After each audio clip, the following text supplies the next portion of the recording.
Welcome to study IQ state PCS। आप सभी aspirants का स्वागत है स्टडी IQ यूट्यूब प्लेटफॉर्म पर। तो आज बेसिकली हम आप सभी के लिए जो उत्तर प्रदेश PCS है उसमें मैथ्स और रीजनिंग के साल 2023 में जितने भी क्वेश्चन पूछे गए थे वो हम आज इस सिंगल वीडियो में कवर करेंगे। ठीक है, तो आज की क्लास में आप एंड तक ज़रूर बने रहिएगा क्योंकि इससे आपको एक आइडिया लग जाएगा कि आपने कैसी तैयारी की है और कैसे क्वेश्चंस एग्जामिनर पूछ रहा है। ओके, तो चलिए स्टार्ट करते हैं बिना किसी देरी के। और स्टार्ट करने से पहले आप सभी के लिए एक इन्फॉर्मेशन है कि आप में से जो भी स्टूडेंट अगर मुझसे टेलीग्राम पे कनेक्ट होना चाहते हैं तो this is my Telegram channel that is ceased by Ayushi ma'am. आप इस पर फॉलो मुझे कर सकते हैं। ठीक है, इस पे जो भी हम यहाँ पर पढ़ रहे हैं उसकी PDF एग्जाम रिलेटेड अपडेट मैं इस चैनल पे अपलोड करती हूँ। ओके, चलिए नेक्स्ट इन्फॉर्मेशन आप सभी के लिए ये है कि आप में से जो भी बच्चे स्टेट PCS को टारगेट कर रहे हैं और प्री और मेंस दोनों की तैयारी करना चाहते हैं, ठीक है, लाइव फॉर्म में प्लस आपको रिकॉर्डेड सेशन भी इसमें प्रोवाइड किया जाएगा। ठीक, तो ये जो बैच है फाउंडेशन सक्षम बैच नंबर 8 है और इसमें एडमिशन क्लोज होने वाला है 10 नवंबर को। तो डेट ध्यान रखिएगा, बैच में आप एनरोल कर सकते हैं आयुषी लाइव डिस्काउंट कोड का यूज़ करके सिर्फ और सिर्फ 12,499 रुपये में। ओके, चलिए इसमें मल्टीपल स्टेट्स आपको कवर किए जाएंगे पूरी मेंस तक की तैयारी के लिए। चलिए अब बिना किसी देरी के हम स्टार्ट करते हैं। साल 2023 में मैथ्स और रीजनिंग से रिलेटेड जितने भी क्वेश्चन पूछे गए थे वो सभी। तो पहला क्वेश्चन है आपका LCM एंड HCF से। क्वेश्चन ध्यान से रीड कीजिएगा और अगर आप ये वीडियो देख रहे हैं और आपसे बन सकता है, अगर आपको लगता है, क्योंकि क्वेश्चन देखे तो हमें समझ आ ही जाता है कि हमसे बनेगा कि नहीं बनेगा। ठीक है, तो आप खुद भी ट्राई करना। देखो क्वेश्चन क्या है, the ratio of 3 numbers is 3:4:5, मतलब 3 संख्याओं का अनुपात आपको गिवन है। Okay, and their HCF and LCM is also given, that is 40 and 2400। Okay, तो आपसे पूछ रहा है कि उनमें से सबसे बड़ी संख्या कौन सी होगी। तो इस टाइप के क्वेश्चन को करने के लिए आपको करना क्या है, देखिए 3 संख्याएं हैं और तीनों संख्याओं का आपको क्या गिवन है भाई, रेशियो गिवन है। तो हमने मान लिया this is 3x, this is 4x and this is 5x। इस टाइप के क्वेश्चन हम पहले भी अपने यूट्यूब सेशंस में कवर कर चुके हैं। नाउ इसका देखिए आपको LCM, अगर आप इसका LCM निकालेंगे तो कितना हो जाएगा, 5 4 20, 3 60x, और हमें क्वेश्चन में गिवन है कि LCM कितना है भाई, 2400 है। तो यहाँ से आप x की वैल्यू निकाल लो और ये x वही होगा जो HCF होगा। ठीक है, कैसे, क्योंकि वो रेशियो जो होता है, रेशियो में इंटू होके संख्या बनती है, मतलब रेशियो में HCF का इंटू होता है तो संख्या मिलती है। ओके, तो ये आपको पता है। तो ये आप देखोगे टेक्निकली तो यहाँ पर ये आएगा आपका 40 और यही हमें गिवन भी है कि HCF कितना है, 40 है। अब आपसे पूछा है कि सबसे बड़ी संख्या क्या है, तो सिंपली HCF का इंटू जब आप बड़े रेशियो में करोगे देन यू विल गेट बड़ी संख्या। ओके, तो आपके पास 3 रेशियो है, देख लीजिए तीनों में सबसे बड़ा रेशियो कौन सा है, 5x है। तो 5x में आप x की वैल्यू रख दो, यानी कि 5 × 40, और 5 × 40 किया तो आपको मिल जाएगा 200 और यही इसका आंसर है, दैट इज 200। अब हो सकता है आपसे एग्जामिनर इस बार पूछ ले कि इनमें से सबसे छोटी संख्या कौन सी है।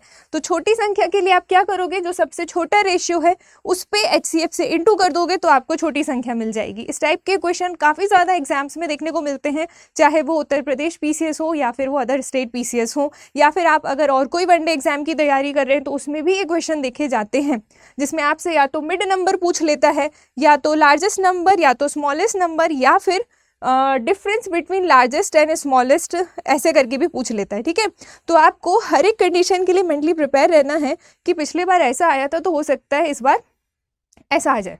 ठीक है, नाउ नेक्स्ट क्वेश्चन देखिएगा। नेक्स्ट क्वेश्चन जो कि आपको रीजनिंग से रिलेटेड था, ये थी एक अल्फ़ाबेटिकल सीरीज जिसमें कुछ नंबर्स भी दिए गए थे, तो अल्फ़ा न्यूमेरिक सीरीज आप इसे कह सकते हैं।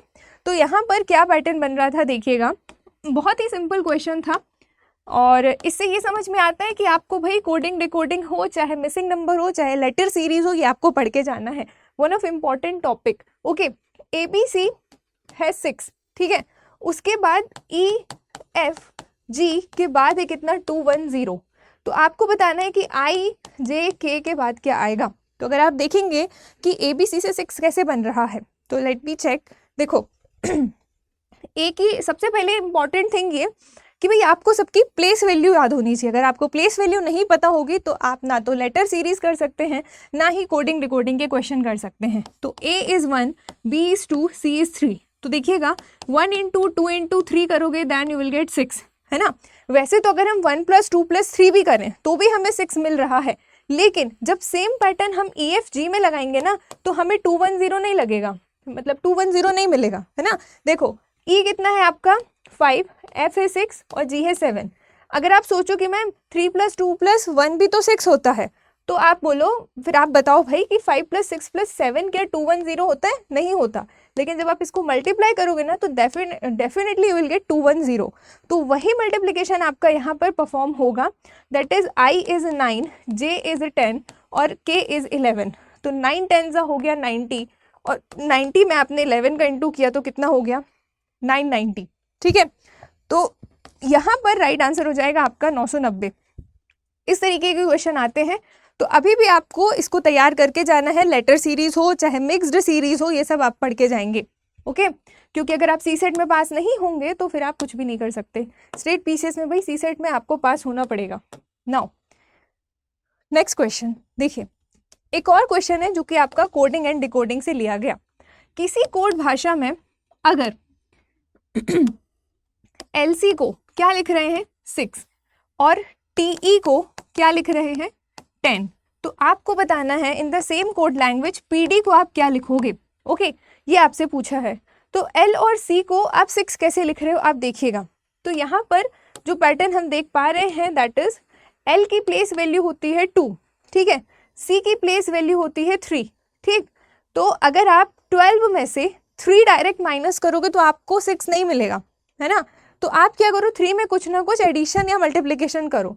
तो अगर आप 3 में 2 का इंटू करोगे तो 12 - 6 यानी कि आपको यहाँ पर 6 मिल जाना है, ओके। लेकिन वही चीज़ यहाँ पर भी परफॉर्म होनी चाहिए।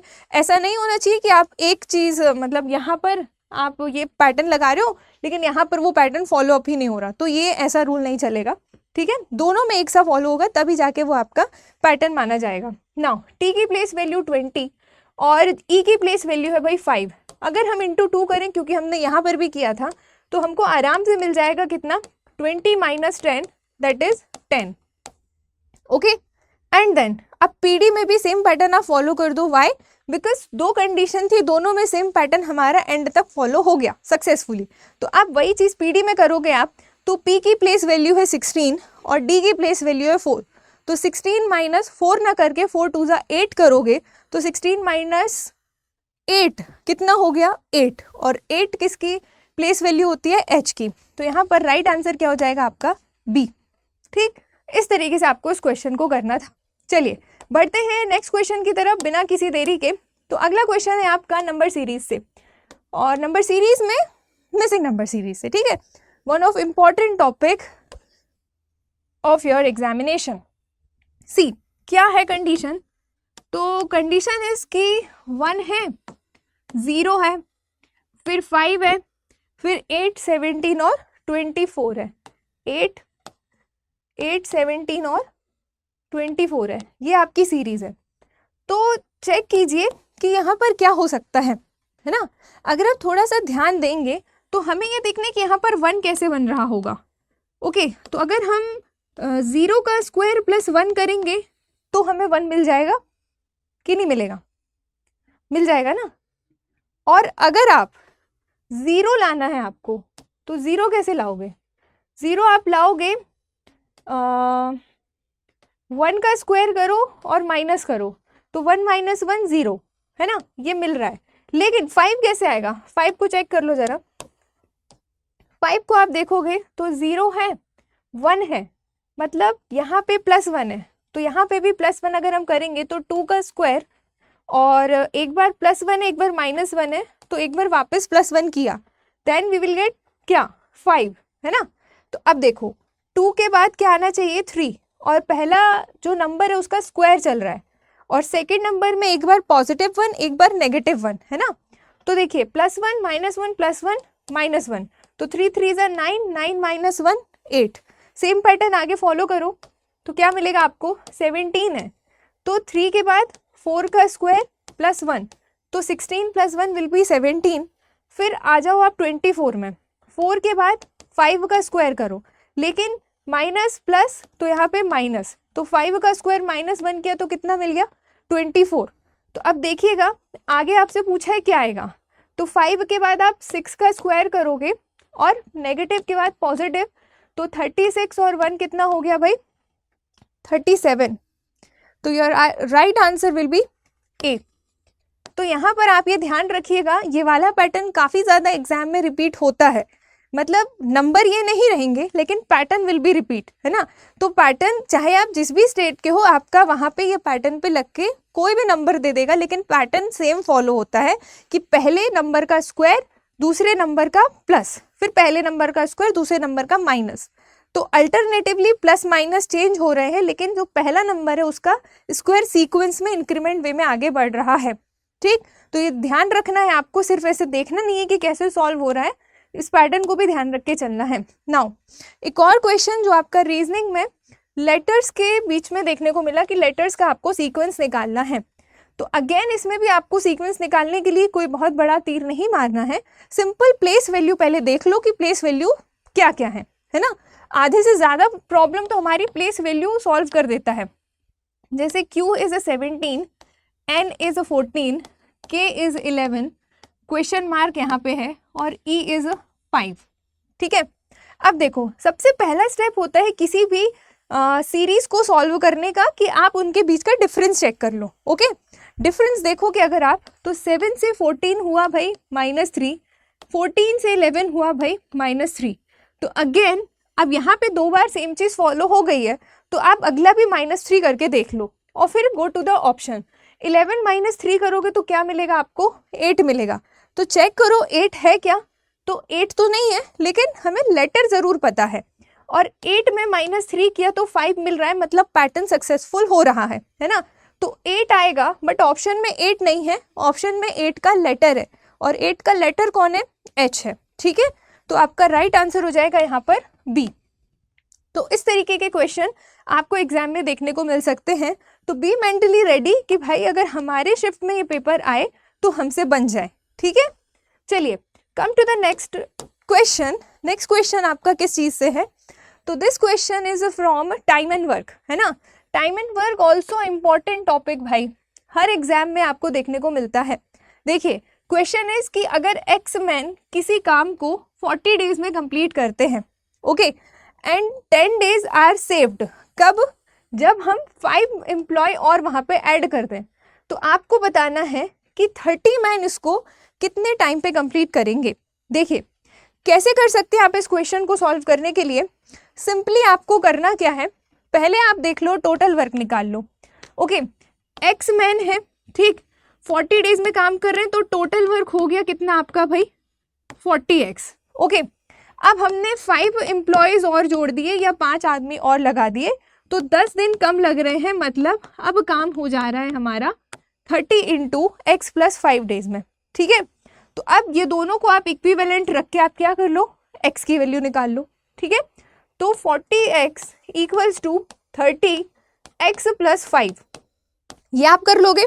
ओके, तो ये कितना हो गया भाई 40x = 30x - 5 3 = 15, 30x यहाँ पे चला गया, then you will gate 10x, और यहाँ पे कितना बचा आपका माइनस का पॉजिटिव का 150, तो 0 से 0 कट गया, तो x बराबर कितना आ गया आपका 15, ठीक है। अब x आ गया आपका 15, आपसे क्या पूछा है कि 30 आदमी इसको कितने दिन में कंप्लीट करेंगे। तो देखिए टोटल वर्क है आपका 40x और x की वैल्यू है 15, 30 के रिस्पेक्ट में निकालना है, तो जिसके बारे में आपसे पूछ रहा है उससे आप डिवाइड कर दो, ठीक, जितने का आपको डेटा निकालना है। तो 0 से 0 कट गया, तो आपको क्या मिला, 3 से 15 कट गया, तो 5 4 = 20, मतलब आपके ये जो काम है 30 मेंस के थ्रू किए जाने वाले, ये आपके 20 डेज में कंप्लीट हो जाएंगे। तो इस तरीके से आपको इस क्वेश्चन को डील करना था। अगेन आप इस बार के 2024 के पेपर के लिए भी टाइम एंड वर्क को भाई पढ़ के जाना, ऐसा नहीं हो सकता कि इससे क्वेश्चन ना आए, ठीक है।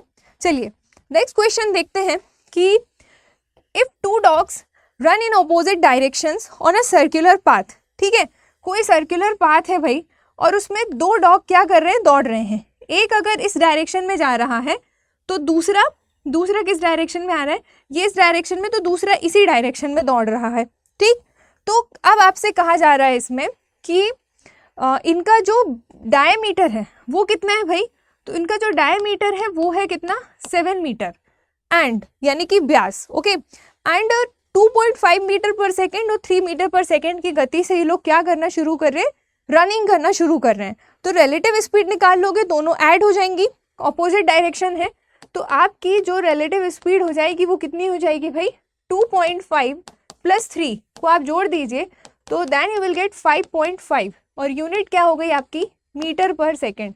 ये आगे चल के काम आएगी क्योंकि हमें टाइम निकालना है, तो आपको इससे आप आगे चल के इसको यूज करोगे। ओके, नाउ अब क्वेश्चन इज कि वे आपस में अधिकतम कितनी दूर में उन्हें आपस में अधिकतम दूर होने में उन्हें कितना समय लगेगा। तो इनके बीच का जो मैक्सिमम डिस्टेंस होगा वो आप कैसे निकालोगे। देखिए, अगर आपको डायमीटर पता है तो आप यहाँ से त्रिज्या यानी कि रेडियस आप निकाल सकते हैं। Why, because we know that कि जो रेडियस होती है वो डायमीटर का हाफ होती है ना। तो रेडियस हो जाएगी आपकी 7/2। अब कुछ बच्चे इसको डेसिमल में लेके भी सॉल्व कर सकते हैं और कुछ बच्चे इसको फ्रैक्शन में भी, आपकी इच्छा, आप जैसे सॉल्व करना चाहते हैं। ओके, तो ये हो गया 7/2 रेडियस। अब इनके बीच का जो हमें भाई डिस्टेंस निकालना है ना, डिस्टेंस आपका मैक्सिमम डिस्टेंस कब होगा, जब वो दोनों डॉग आपस में हाफ ऑफ द सर्किल के रेंज पे होंगे। ठीक है, हाफ ऑफ द सर्किल की रेंज पे होंगे, मान लो ये डॉग यहाँ पर है, ये डॉग यहाँ पर है, तब उनका मैक्सिमम डिस्टेंस होगा एक दूसरे के बीच में। बाकी टाइम जब वो एक दूसरे की तरफ दौड़ना शुरू कर रहे हैं तो वो किसी ना किसी पॉइंट पे आके तो टकरा जाएंगे ही, तो हमें उससे मतलब नहीं है, हमें उनके बीच की डिस्टेंस से मतलब है, क्योंकि टाइम निकालने के लिए हमारे पास स्पीड है लेकिन डिस्टेंस नहीं है ना। तो distance you have to find that कि डिस्टेंस क्या हो जाएगा।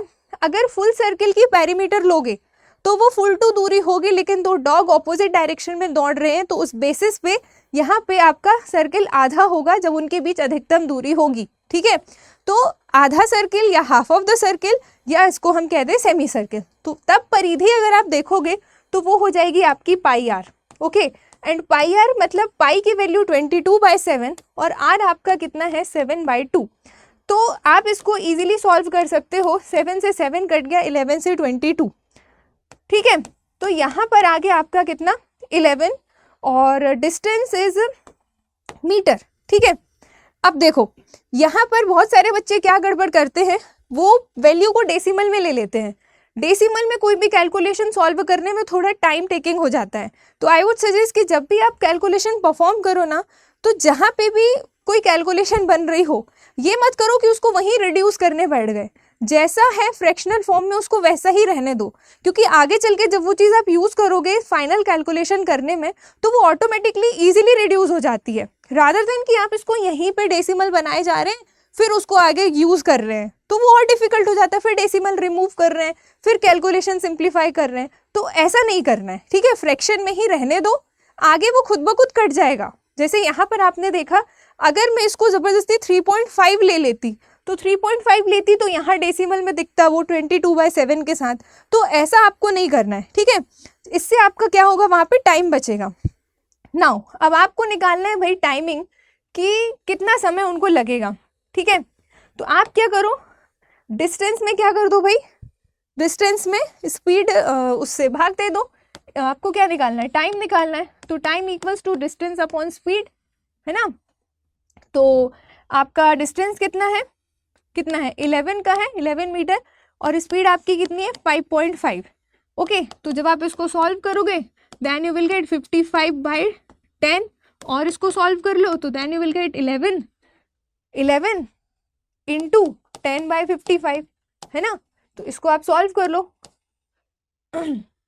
11 1 जा 11 5 जा 5 1 जा 5 2 जा, तो कितना आ गया 2, और यूनिट हमारी सेकंड। वाई, बिकॉज हमारी यूनिट मीटर पर सेकंड में चली आ रही थी, कहीं पे भी चेंज करने की नीड हमको नहीं पड़ी क्योंकि यूनिट किलोमीटर वाले सेंस में नहीं दी गई थी। अगर आपकी यूनिट किलोमीटर पर आवर में दी गई होती क्वेश्चन में और ऑप्शन आपके मीटर पर सेकंड में होते तो आपको उसको चेंज करना पड़ता। ठीक है, किलोमीटर पर आवर से मीटर पर सेकंड में जाने के लिए आपको 5/18 से मल्टीप्लाई करना है गिवन किलोमीटर वाली यूनिट में, और अगर आपको मीटर पर सेकंड से किलोमीटर पर घंटे में जाना है तो आपको वहाँ पे मीटर पर सेकंड वाली यूनिट विच इज गिवन उसमें आपको 18/5 से इंटू करना है। तो ये चीज़ आप ध्यान रखना, उल्टा मत कर देना 5/18 18/5, ये ध्यान रखना है कब हमें किसका इंटू करना है। ठीक है, नाउ नेक्स्ट क्वेश्चन इज, दो बेलन है, ठीक है, यानी कि दो सिलेंडर हैं ए और बी जिनका नाम क्वेश्चन में गिवन है, और उनका हमको रेशियो गिवन है भाई किसका, रेडियस का। ठीक है, 3:2 and their heights are in the ratio of n:1, मतलब हाइट का रेशियो भी गिवन है और रेडियस का रेशियो भी गिवन है। आपसे क्या पूछा है कि अगर volume of cylinder A is 3 times of volume of cylinder B, मतलब ये कि अगर बेलन ए का जो वॉल्यूम है यानी कि जो आयतन है, अगर वो बेलन बी के आयतन का 3 गुना हो जाए, ओके, तो आपको क्या फाइंड आउट करना है, एन की वैल्यू बताओ कितनी होगी। अब यहाँ पे ये कंफ्यूज नहीं होना है कि मैम ये n क्या है, क्योंकि इसने पहले ही बोला है कि हाइट का रेशियो n:1 है, तो मतलब बेलन ए की जो हाइट है वो कितनी है भाई, n है। ठीक है, तो इसको आप करने के लिए सिंपल आप क्या करेंगे, देखिए मेंसुरेशन का क्वेश्चन है, क्वेश्चन उतने डिफिकल्ट नहीं होते तब तक जब तक आपको फॉर्मूले याद ना हो। अगर आपको फॉर्मूले याद है तो मेंसुरेशन आप कर लोगे, लेकिन अगर आपको फॉर्मूले याद नहीं है तो आई वुड सजेस्ट कि पहले आप फॉर्मूलाज एटलीस्ट देख कर जाए एग्जाम से पहले, क्योंकि डायरेक्ट फॉर्मूला डिपेंडेंट क्वेश्चन आते हैं।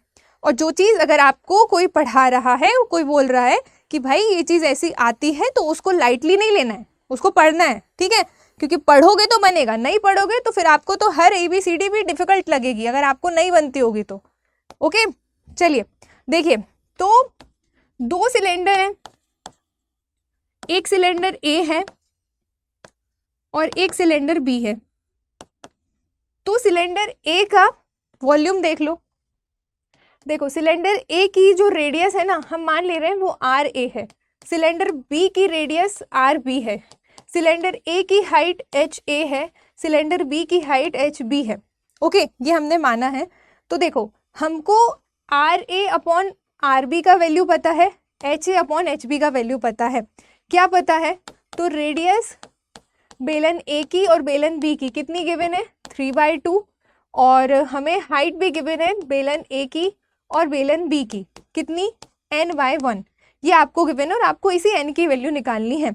एंड द क्वेश्चन इज कि अगर वॉल्यूम ऑफ द सिलेंडर ए का 3 टाइम्स हो किसके, बी के, तो आप क्या करोगे, बेलन के वॉल्यूम का फॉर्मूला आपको आना चाहिए, है ना। तो फॉर्मूला होता है πr²h। अब ए के लिए ए लगा दो और बी के लिए बी लगा लो, πr²h। ठीक, तो अब ये बी वाला है तो इसके लिए बी लगा लो। अब ये चीज़ आपको क्वेश्चन में, मतलब एग्जाम में, अगर आप याद रख सकते हो तो आपको नहीं लिखना है, नहीं याद रख सकते तो आप लिख कर चलो। ठीक, यहाँ पे मेरे को सोल्यूशन कराना है, आपको समझाना है, तो मैं पूरा पूरा लिख कर करा रही हूँ जिससे आपको दिक्कत ना हो। नाउ अब आप देखिएगा, ये पाई से ये पाई कट गया, लेकिन क्वेश्चन इज कि वो ना इसका कितने गुना हो भाई, 3 गुना हो, तो × 3 कर दिया। ठीक है, नाउ अब आप क्या करोगे, RA², मतलब RA की वैल्यू कितनी थी, 3, तो 3 का स्क्वायर 9। ठीक है, और HA कितना था, n, पीछे लिखा है स्लाइड में। ओके, एंड RB 3:2 था, तो 2 का स्क्वायर 2 ही था कि नहीं, देख लो जरा एक बार, हाँ 2 था, तो 2 का स्क्वायर हो गया 4, और ये क्या है, n/ क्या था, 1, HB की वैल्यू है 1। ठीक, और ये हो गया × 3। बस अब आप इसको सॉल्व कर दो, 3 1 जा 3, 3 3 जा 9, और क्या बचा, n कहाँ गया, हाँ ये है n, तो 3n = 4, तो n = कितना हो गया, 4/3। तो चलिए देख लेते हैं ऑप्शन क्या आ रहा है। हाँ, ऑप्शन नंबर ए, 4/3 क्या हो जाएगा आपका राइट आंसर। तो इस तरीके से आपको इस क्वेश्चन को करना था। आप ये देखोगे कि ज़्यादा डिफिकल्ट नहीं है, ठीक है। फॉर्मूला पता है तो कर लोगे, नहीं पता होगा तो नहीं कर पाओगे, ऑब्वियस ही बात है। चलिए नेक्स्ट क्वेश्चन देखिए, ये जो कि आपका ऑर्डर एंड रैंकिंग से रिलेटेड है, रीजनिंग का। क्या क्वेश्चन पूछा है? तो क्वेश्चन इज कि 31 टोटल स्टूडेंट्स हैं किसी क्लास में, ठीक है। अनूप और सुनील की रैंकिंग दी गई है टॉप से, तो आपको उनकी रैंकिंग बतानी है बॉटम से।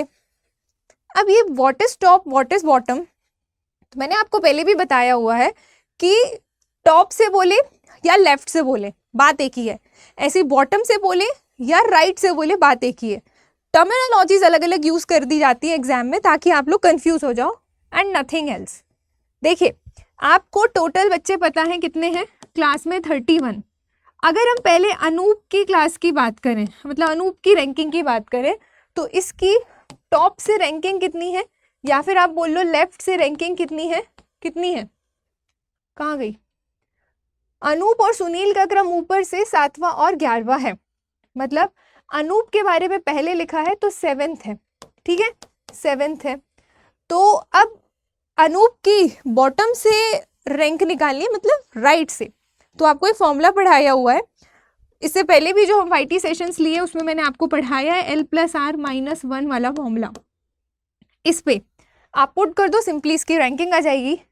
तो टोटल आपके 31 स्टूडेंट्स हैं, लेफ्ट से उसकी पोजीशन पता है 7 प्लस R से नहीं पता -1 फॉर्मूले का, तो ये कितना हो गया भाई, 31 + 1 - का 7 = R। तो कितना आ गया, कितना आ गया, 31 और 7 हो गया 38, सॉरी 31 और 1 हो गया 32, और 32 में से आप 7 घटा दो तो कितना आ जाएगा 25, ठीक है। तो देख लीजिए 25 कहाँ लिखा है, यहाँ लिखा है, एंड और कहीं नहीं लिखा। तो अब पूरा सॉल्व करने की नीड नहीं है, क्योंकि यहाँ पर पहले ही ऑप्शन, सॉरी पहला तो नहीं बोलो, कोई भी जितने 4 ऑप्शन उसमें एक ही जगह है जहाँ पर 25 देखने को मिल रहा है, एंड वी नो दैट कि 25 बॉटम से रैंकिंग है, तो बाकी का नहीं निकालना है जब तक कॉमन ऑप्शन ना हो। तो यहाँ पर कुछ भी कॉमन नहीं दिख रहा और भी कहीं 25 नहीं दिख रहा, तो आप क्या करोगे, आंख बंद करके ऑप्शन नंबर ए को लगा के आ जाओगे अगर इसी तरीके के क्वेश्चन आते हैं तो। और अगर 25 और कहीं भी लिखा मिलता तो फिर आपको यहाँ पर जो दूसरा बंदा है सुनील, उसकी रैंकिंग निकालने के लिए भी सेम प्रोसेस करनी पड़ती, ठीक है। तो ये क्वेश्चन काफ़ी इजी था, टाइम टेकिंग भी नहीं कह सकते इसको, क्योंकि सिंगल ऑप्शन आपको दिए गए हैं, रिपीट नहीं हुए हैं, है ना। तो यहाँ पर ऐसे ही अगर आपको निकाल के देखना है सुनील की बॉटम से रैंकिंग कितनी होगी, तो आप सेम प्रोसेस करोगे T = L+R-1 वाले फॉर्मूले पे रख के, ओके। तो आपकी यहाँ पे सुनील की बॉटम रैंकिंग आ जाएगी कितनी, 21। अभी मैं क्यों नहीं कर रही हूँ, क्योंकि वो डायरेक्ट एक ही जगह दिख रहा है। चलिए नेक्स्ट क्वेश्चन देखते हैं बिना किसी देरी के। हाँ, क्वेश्चन इज कि 11 ऑब्जर्वेशंस हैं जिनको डिसेंडिंग ऑर्डर में अरेंज किया गया है, right. And if 10 and 9 are the arithmetic mean of the observations coming at even and odd places, okay. तो आपको बताना है कि वो सारे के सारे 11 ऑब्जर्वेशंस का मीन कितना होगा। एवरेज का क्वेश्चन है, अरिथमेटिक मीन, कई बार इसको स्टैट्स में भी काउंट कर लिया जाता है, आप जिसमें काउंट करना चाहें। बात इतनी सी है कि आपको सॉल्व करते आना चाहिए कि क्या आंसर आएगा, ओके। तो देखो करना कैसे भाई, 11 ऑब्जर्वेशन है, वो ऑब्जर्वेशन आपके कुछ भी हो सकते हैं, आपको इवन ऑड प्लेसेस की जानकारी दी गई है, तो आपको उससे मतलब है 1 2 3 4 5 6 7 8 9 10, ये हो गया 11, ये 11 ऑब्जर्वेशन है। तो इसमें इवन प्लेसेस कितनी है आप देख लीजिए। तो अगर हम देखें तो 1 2 3 4 और 5 आपकी इवन प्लेसेस हैं, ठीक है। तो सबसे पहले आप इवन प्लेसेस पे सम ऑफ ऑब्जर्वेशन आप निकाल लो, ठीक है। सम ऑफ ऑब्जर्वेशन आप निकालेंगे तो 10 जो है वो इवन प्लेसेस का है ना। तो कितना हो जाएगा 10 × 5, क्यों, क्योंकि 5 इवन प्लेसेस है, तो ये हो गया आपका 50।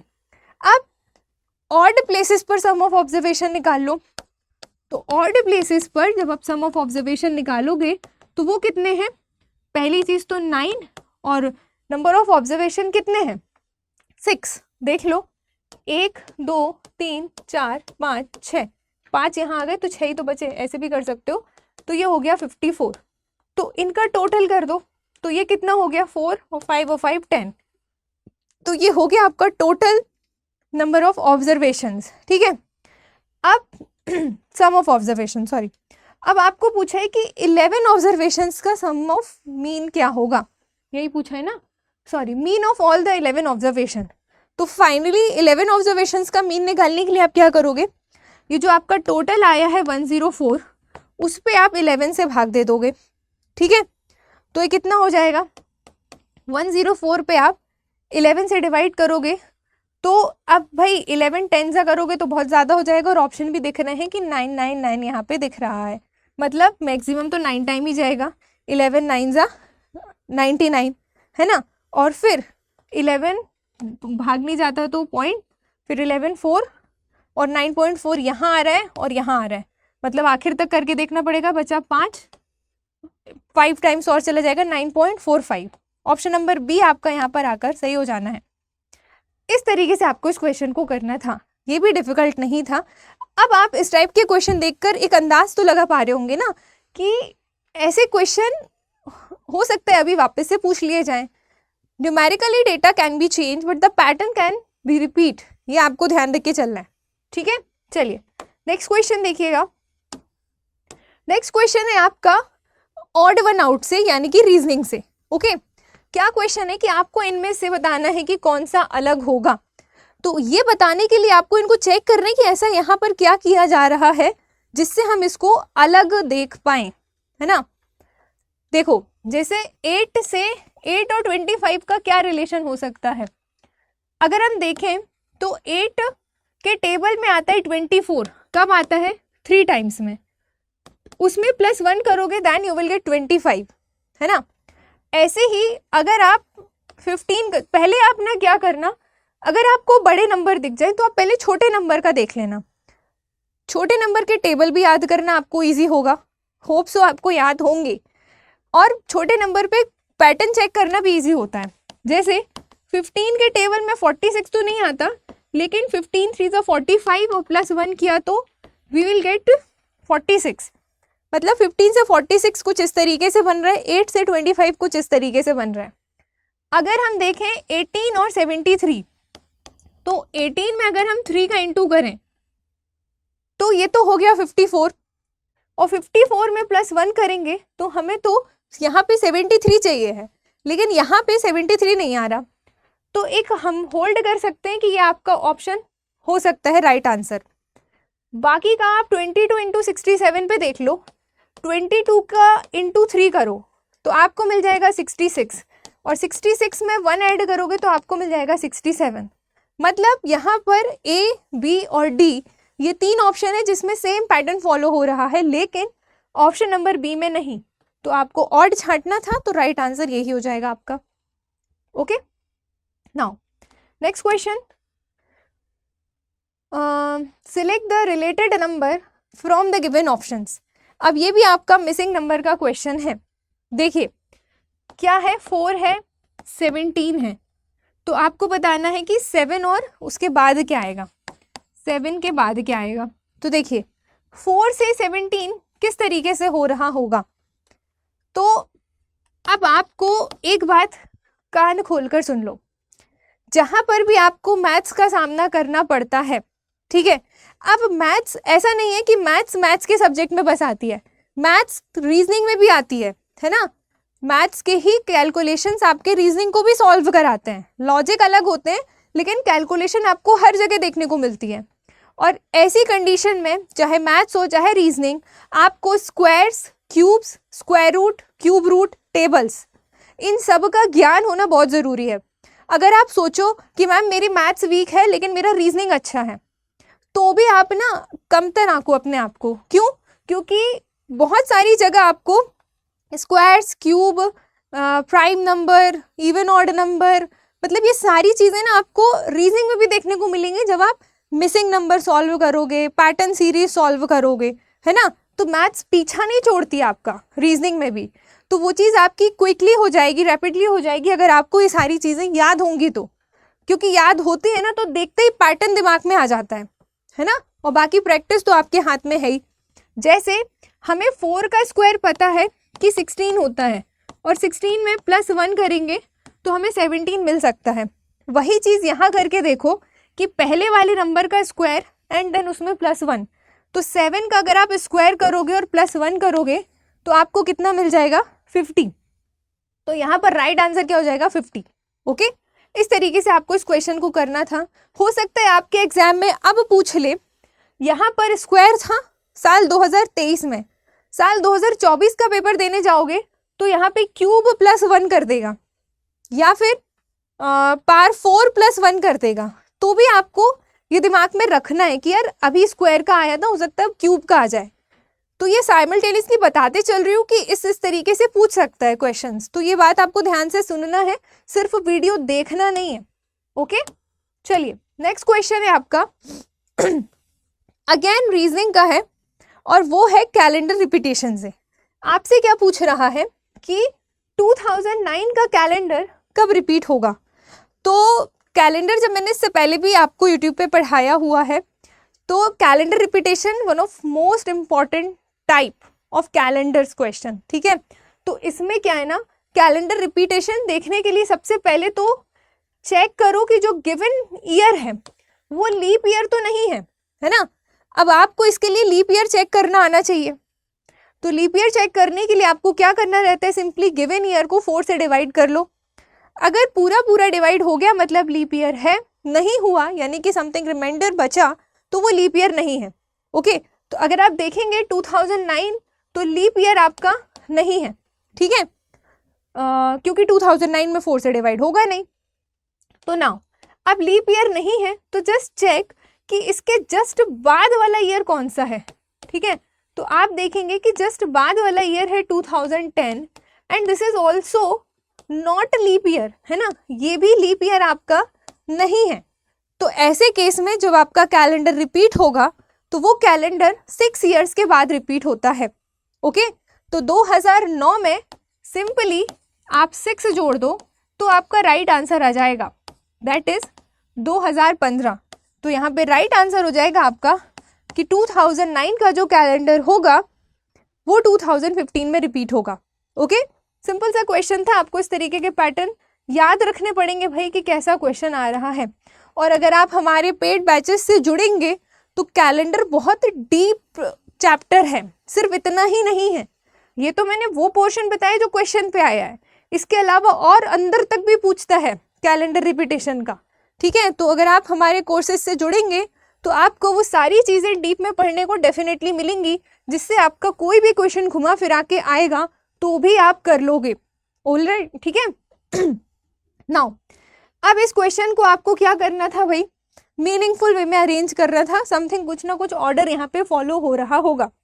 तो अगर आप देखेंगे तो यहाँ पर सारे व्हीकल्स के बारे में जानकारी दी गई है, बस है, साइकिल है, कार है, रेल है, ठीक है। तो अब आप देखो कि जो आपका बाइसिकल है, ठीक, तो बाइसिकल अगर हम देखें छोटे से बड़े के ऑर्डर में तो बाइसिकल आपकी सबसे छोटी होगी, ठीक है। तो सबसे छोटी हो गई आपकी बाइसिकल, उससे थोड़ी बड़ी होगी आपकी कार, बस या ट्रेन। तो आप बोलोगे मैम कार, ठीक, तो ये हो गई कार। कार से थोड़ी बड़ी होगी आपकी बस यानी कि 4, और बस से भी बड़ी होगी आपकी ट्रेन यानी कि 1। तो 3, 2, 4, 1 आपका राइट आंसर हो जाना है।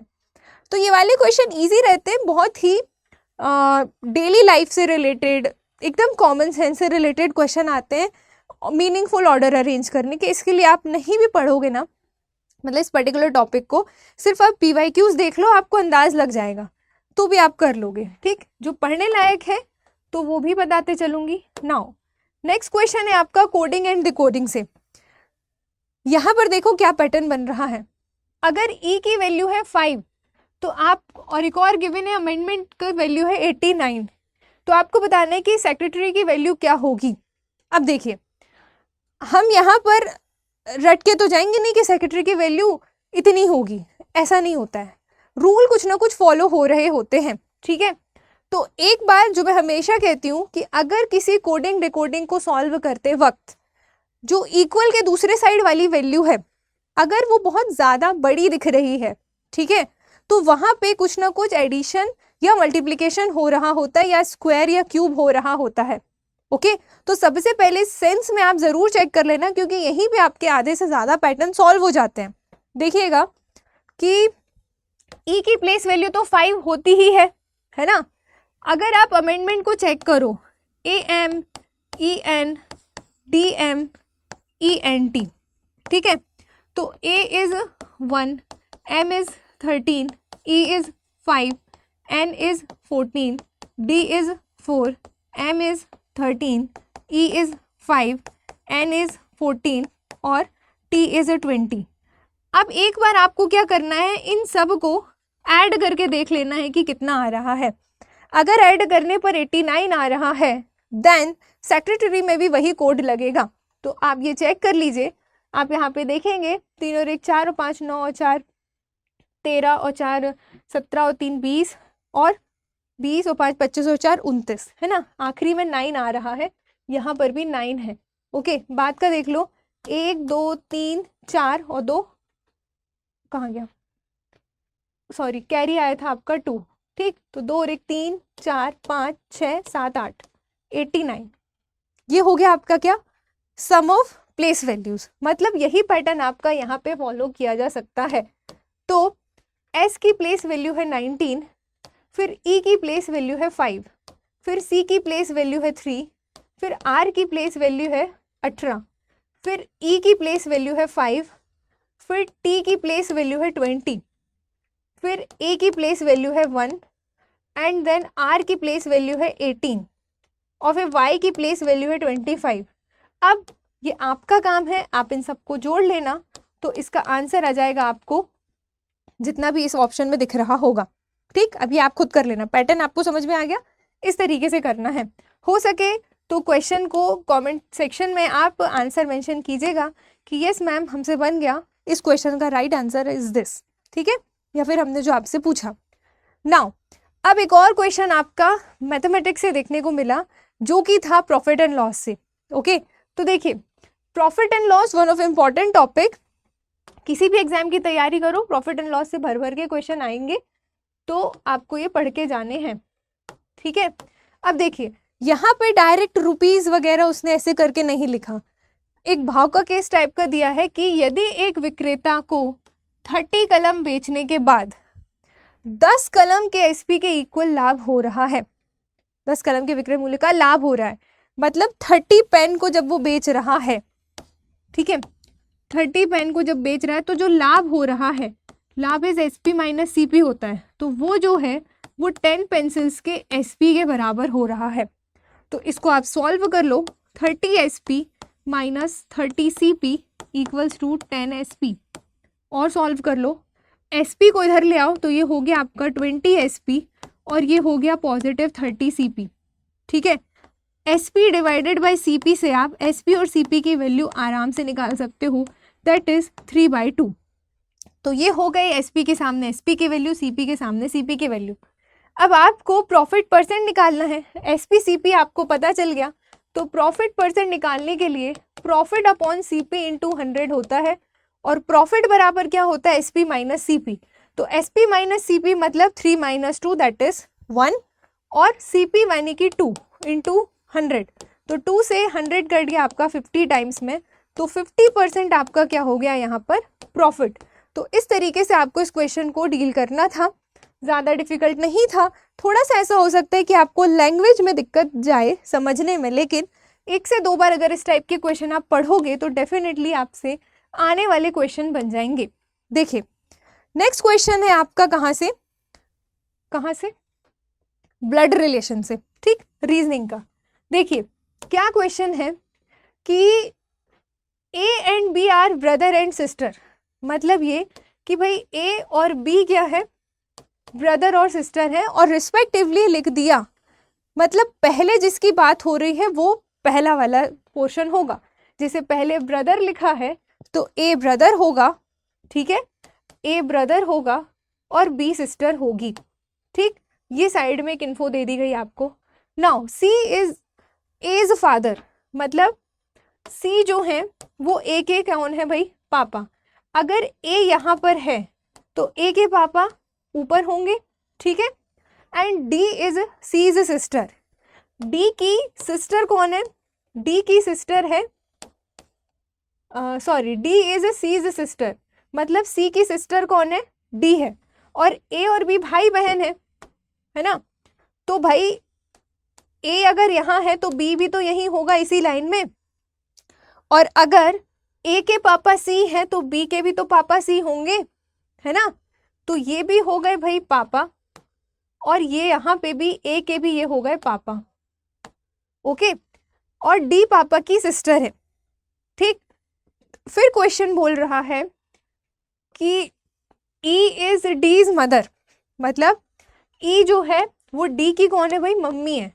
डी की मम्मी है तो डी के ऊपर बनेंगी वो, पेरेंट्स जनरेशन आपसे हमेशा ऊपर बनेगी, ठीक है। ये हो गई मम्मी। अब ये डी की मम्मी है तो भाई ये सी की भी तो मम्मी होंगी कि नहीं होंगी। अब फॉर एग्जाम्पल आप और आपके भाई हो, है ना। अब अगर आपके भाई की वो मम्मी है तो आपकी भी तो मम्मी हुई, ऐसा तो नहीं है कि वो आपके भाई की मम्मी है, नहीं ना। तो वही चीज यहाँ पर हो रहा है, ये सी की बहन है डी, डी की मम्मी है ई, तो वो सी की भी मम्मी हो गई। अब क्वेश्चन आपसे क्या पूछ रहा है जरा ध्यान से देखना, जिस पे 90% बच्चे गलती करके आते हैं। एंड वो लाइन क्या है कि कौन किससे रिलेटेड है। फाइनल लाइन, आप लोग बहुत होशियार हो गए, मैं ये मान रही हूँ और ये मैं मान के चल रही हूँ, लेकिन फिर भी मैंने इंटेलिजेंट से इंटेलिजेंट बच्चे को भी ये गलती करते देखा है कि मैम हमने लास्ट लाइन ढंग से नहीं पढ़ा। How is a B related to E पूछा है या how is E related to B पूछा है। ये आपको बहुत केयरफुली देखना है कि आपसे किससे किसका रिश्ता पूछ रहा है, ठीक है। जैसे हिंदी में बी ई से किस प्रकार संबंधित है, मतलब बी के बारे में आपसे जानकारी पूछ रहा है, ई के बारे में नहीं। और आधे से ज्यादा बच्चे ई के बारे में जानकारी देकर आ जाते हैं, ये नहीं करना है। तो ई और बी के बारे में पूछ रहा है कि how is B related to E, ठीक है। तो अब देखिए बी ई का कौन लग रहा है, पहली चीज कि भाई बी फीमेल है, ए की सिस्टर थी, और ई जो है वो पापा की मम्मी है, मतलब ये हो गई आपकी ग्रैंड मदर या ये हो गई आपकी दादी, ठीक। तो ये उनकी कौन हो गई भाई, पोती, या जिसे आप कहेंगे ग्रैंड डॉटर, ओके। तो ऑप्शन आपका बी यहाँ पर सही हो जाना है। इस तरीके से आपको ये क्वेश्चन सॉल्व करना है। यहाँ पर एग्जामिनर जानबूझ के क्या करते हैं कि ग्रैंड मदर भी ऑप्शन में देंगे, यहाँ तो फिर भी नहीं दिया, लेकिन उनको पता है कि बच्चे क्या करेंगे, बी के बारे में पूछ रहे हैं कि ई के बारे में पूछ रहा है, वो ये नहीं देखेंगे, वो ये कसम खा के जाते हैं कि हम लास्ट लाइन ढंग से नहीं पढ़ेंगे। तो अगर यहाँ पे ग्रैंड मदर ऑप्शन होता तो 90% बच्चे ग्रैंड मदर लगा के आ जाते हैं। भाई बी की ग्रैंड मदर है ई, लेकिन आपसे पूछ रहा है कि बी ई की कौन है, तो वो उसकी ग्रैंड डॉटर होगी, ठीक। चलिए नेक्स्ट क्वेश्चन आपका अगेन रीजनिंग से है, और ये कहाँ का क्वेश्चन है, ये आपका इंपॉर्टेंट है डायरेक्शन एंड डिस्टेंस का, ओके। और उसमें भी ये डिग्री वाले क्वेश्चन इस बार उन्होंने दिया, तो हो सकता है अगेन आपको डिग्री, इस बार आपको डिग्री वाले ना आके डायरेक्शन वाला डिस्टेंस निकालने को दे दिया जाए, ओके। देखिए क्वेश्चन इज कि कोई अनुज है, Anuj is facing north east, north east में वो फेस करके खड़ा हुआ है। तो अब आप डायरेक्शन बना लो सबसे पहले, तो this is north, this is east, this is west and this is south, नीचे, ठीक है। आपको नीचे की डायरेक्शन नहीं दिख रही होगी शायद, इसको मैं वापस से ड्रॉ कर देती हूँ।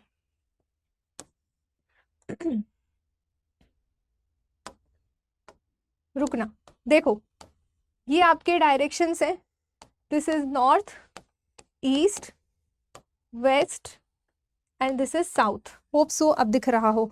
नाउ अब देखो क्वेश्चन क्या पूछा कि वह 90 डिग्री घड़ी की दिशा में घूमा, मतलब क्लॉकवाइज, ओके। तो क्लॉकवाइज घड़ी की दिशा, पहले तो उसका फेस कहाँ है, देख लो नॉर्थ ईस्ट में, नॉर्थ और ईस्ट के बीच की डायरेक्शन नॉर्थ ईस्ट डायरेक्शन, ये नॉर्थ ईस्ट डायरेक्शन है। तो इस डायरेक्शन में वो था और वो 90 डिग्री क्लॉकवाइज घूमा, मतलब इसी साइड डायरेक्शन में घूमा, है ना। तो क्लॉकवाइज घूमा 90 डिग्री। तो देखो ये हो गया 45 और ये हो गया आधा 45, तो 45 और 45 विल बी 95, मतलब नॉर्थ ईस्ट में था तो अब कहाँ पे आ गया, साउथ ईस्ट में। अब देखना अगला क्वेश्चन क्या बोला, 180 डिग्री एंटी क्लॉकवाइज घूमा, यहाँ पे था और 180 डिग्री एंटी क्लॉक घूमा। तो मैंने आपको बताया हुआ है कि 180 डिग्री एक ऐसा एंगल है जिसमें वैल्यूज जस्ट ऑपोजिट हो जाती हैं, ठीक है।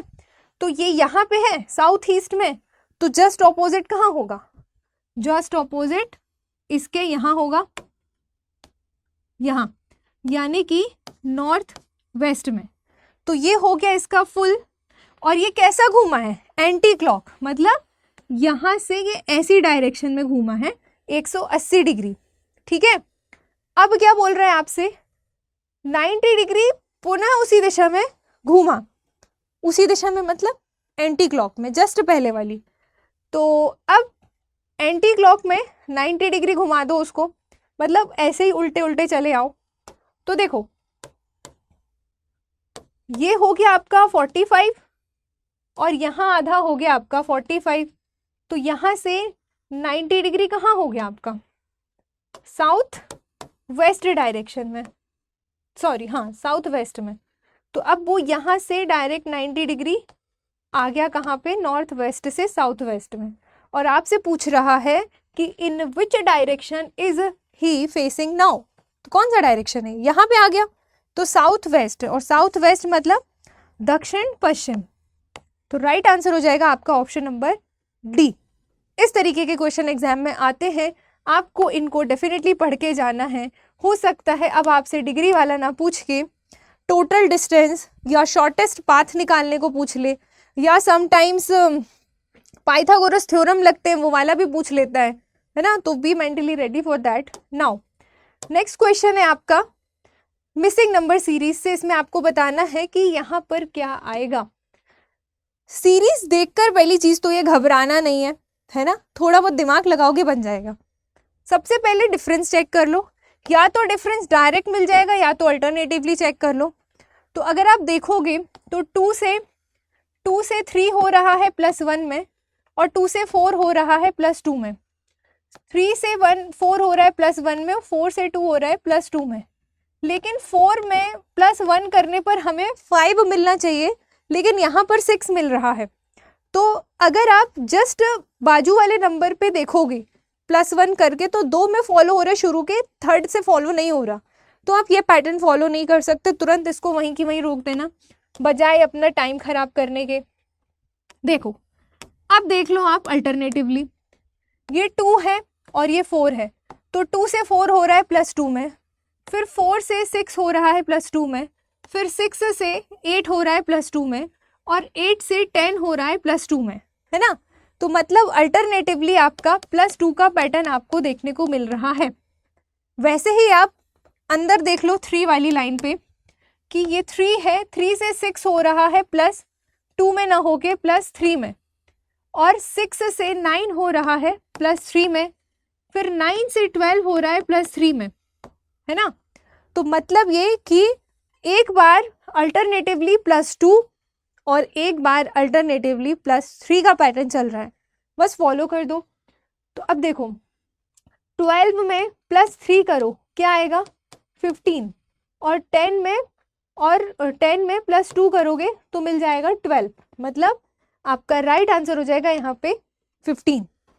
इस तरीके से आपको इस क्वेश्चन को करना था, ठीक है।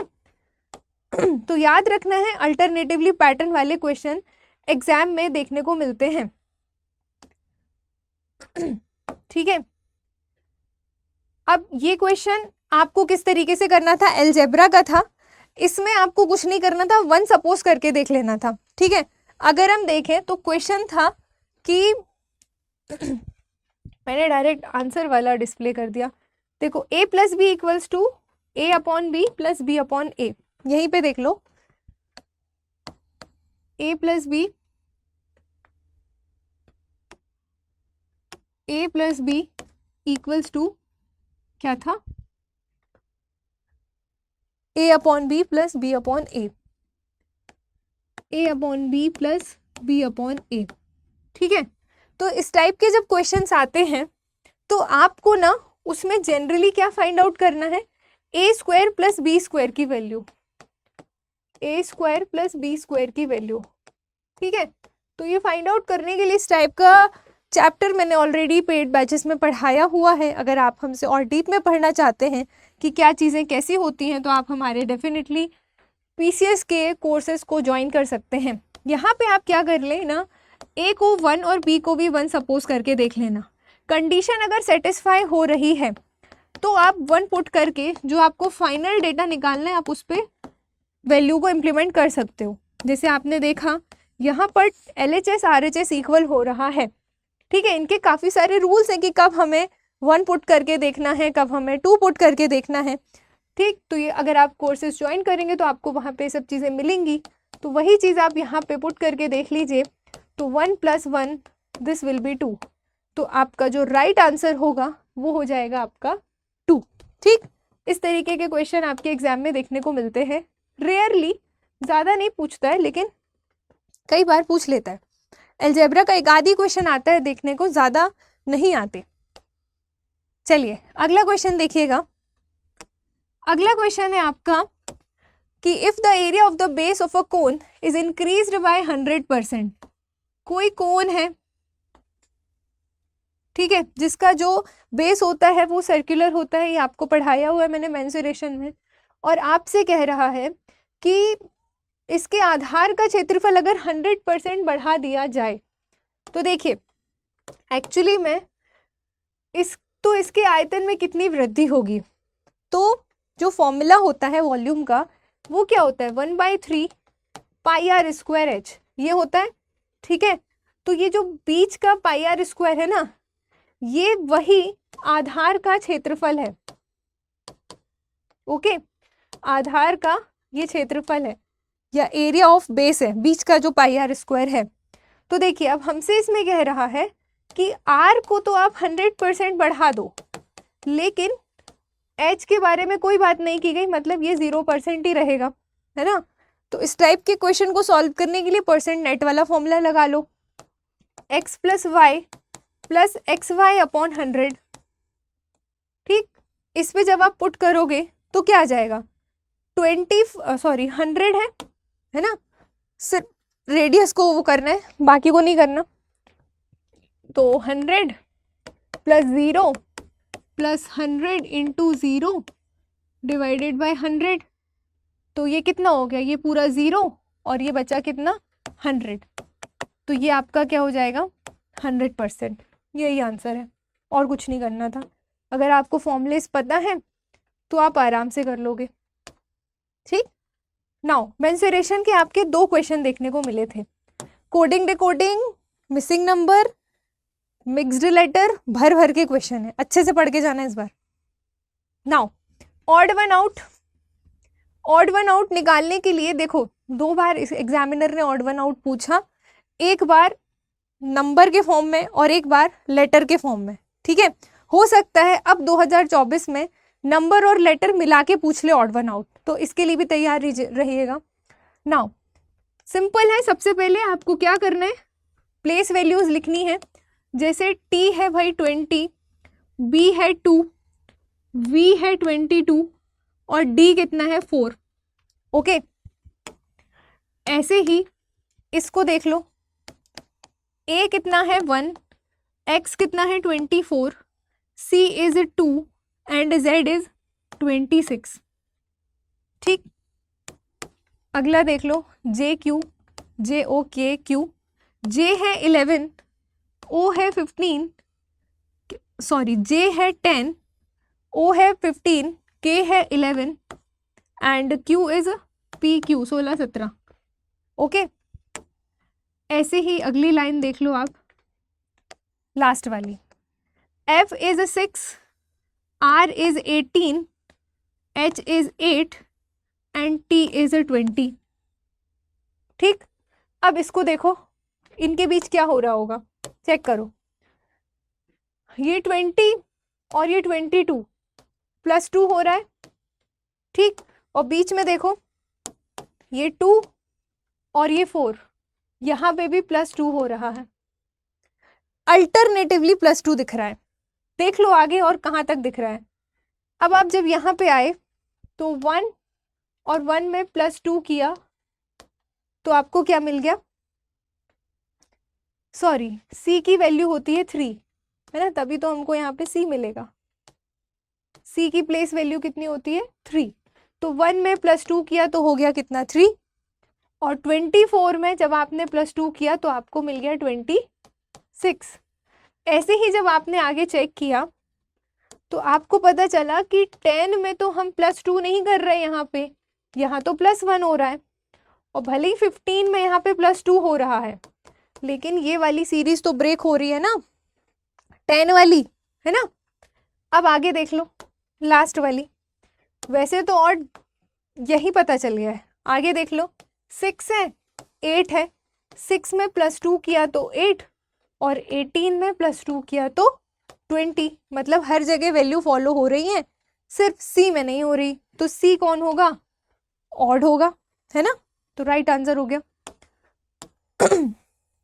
नाउ नेक्स्ट क्वेश्चन, अगेन आपको ये पूछ रहा है कि choose the set of numbers from options which is similar to this pattern 6, 36, 63। ये भी रीजनिंग का क्वेश्चन है। देखिए करना कैसे, ये भी सिंपल है, डिफिकल्ट नहीं है। और मैं ये कहूँगी आपसे कि अगर आप वीडियो देख रहे हैं तो आप कॉपी पेन लेकर ज़रूर बैठे, क्योंकि आप वीडियो पॉज करके खुद भी सॉल्व करोगे ना तो खुद का हाथ का लिखा बहुत याद रहता है रादर देन PDF। तो ये चीज़ आप ध्यान रखना, PDF के भरोसे नहीं रहना है, आपको खुद से भी उसको हाथ से सॉल्व करना है।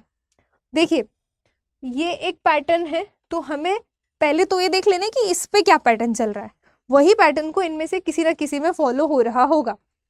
तो अगर आप ध्यान लगाओगे, अगर आपको स्क्वायर्स क्यूब का नॉलेज है, तो आप ये सेकंड नंबर देखकर आराम से बता देंगे कि मैम जो 36 है ना, वो 6 का कौन है स्क्वायर है, ठीक है। एंड ये जो 63 है ना, 63 के लिए कोई उसने मशीन नहीं चलाई है, ठीक है, अलग से बनाने के लिए उसने जस्ट 36 को रिवर्स करके लिख दिया है, ठीक।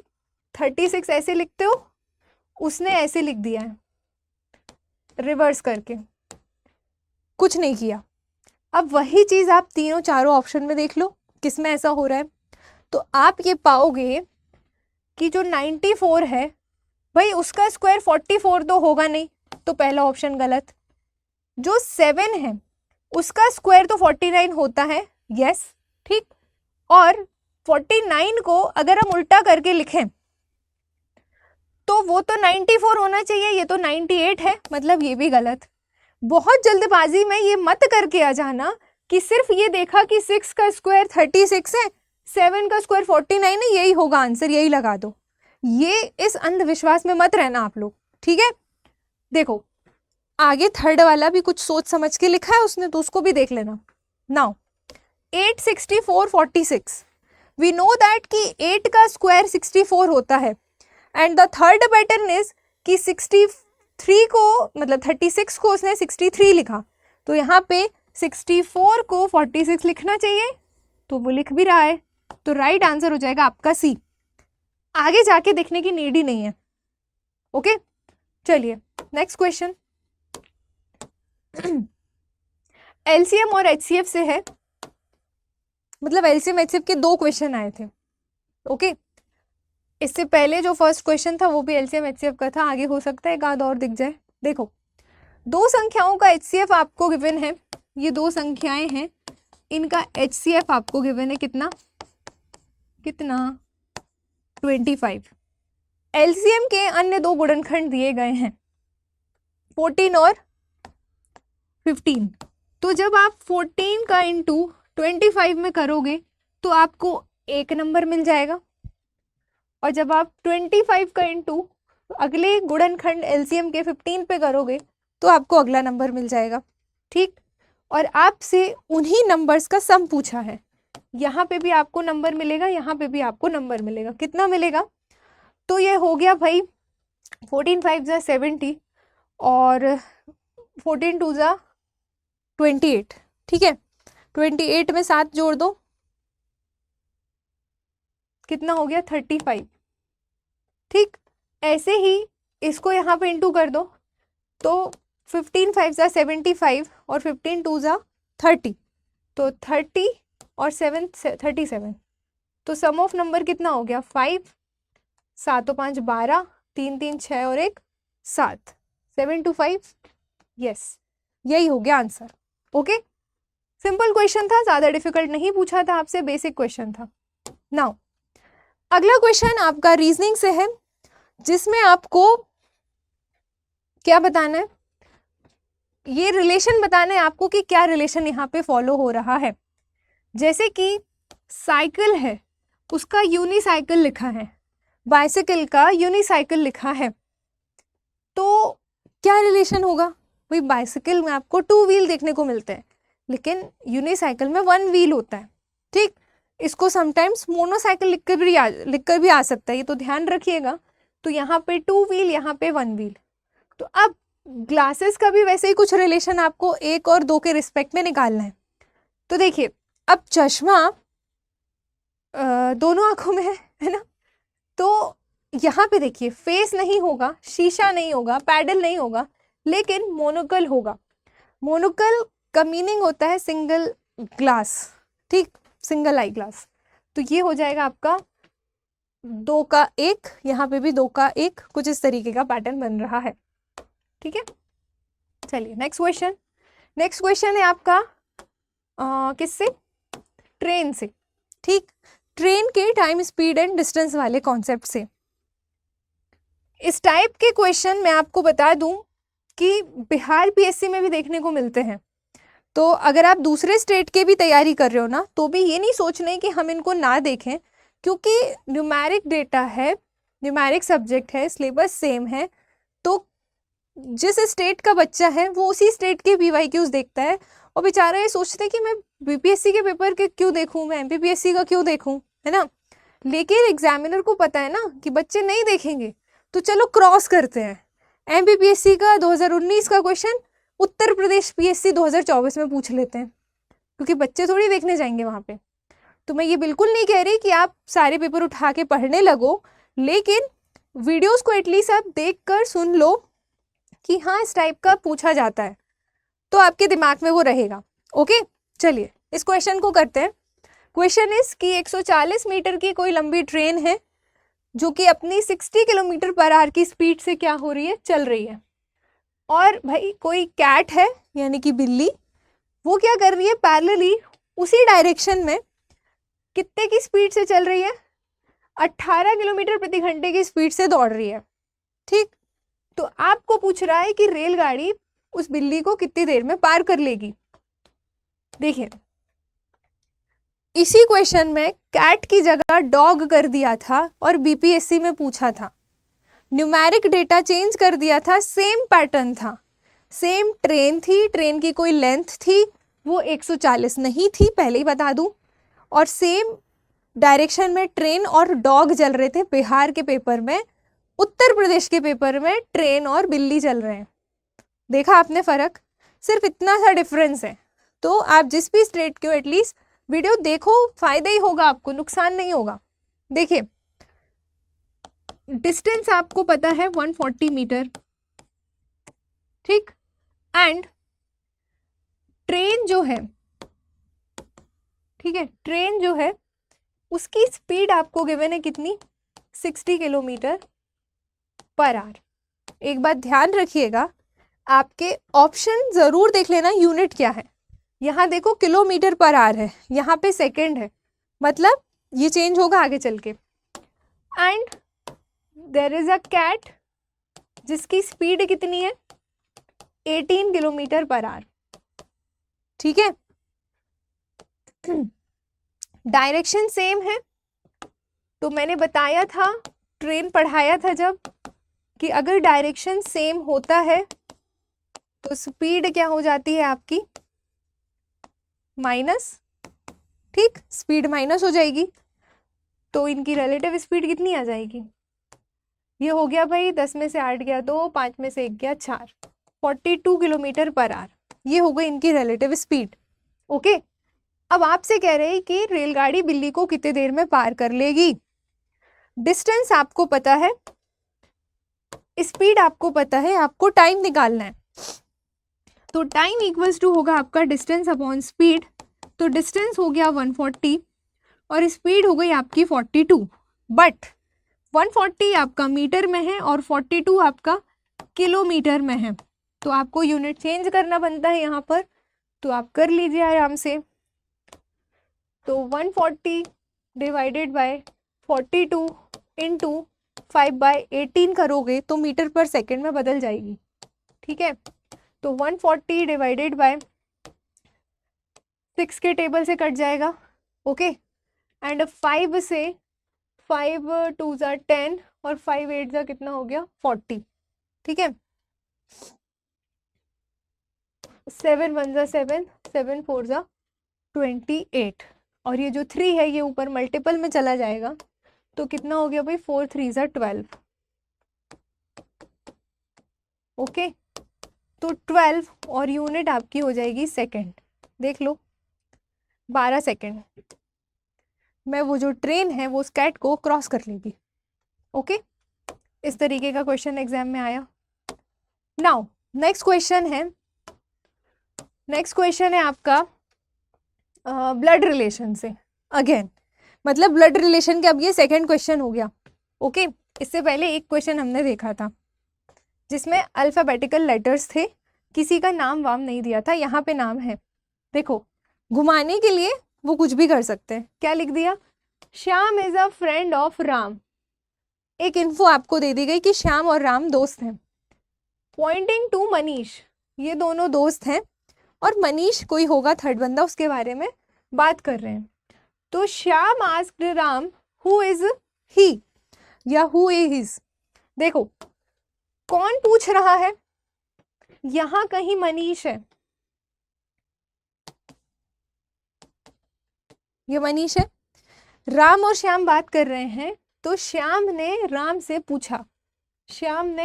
पूछा कि वह कौन है। तो राम ने कहा, यहां कहीं राम है, राम ने क्या कहा कि ये जो मनीष है ना, ये क्या है?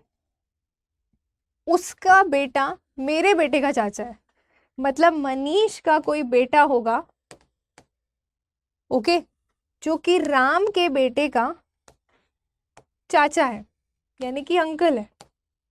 तो राम के बेटे का वो चाचा कब होगा? जब वो राम के बेटे के पापा का भाई होगा, है ना। मतलब मनीष का जो बेटा है वो राम का भाई होगा। तो आप इसको कुछ इस तरीके से बना सकते हैं, देखिएगा। आपको इनको ना सेगमेंट्स में डायग्राम बनाना है, ये नहीं कि एक ही डायग्राम में शुरू कर दिया सब।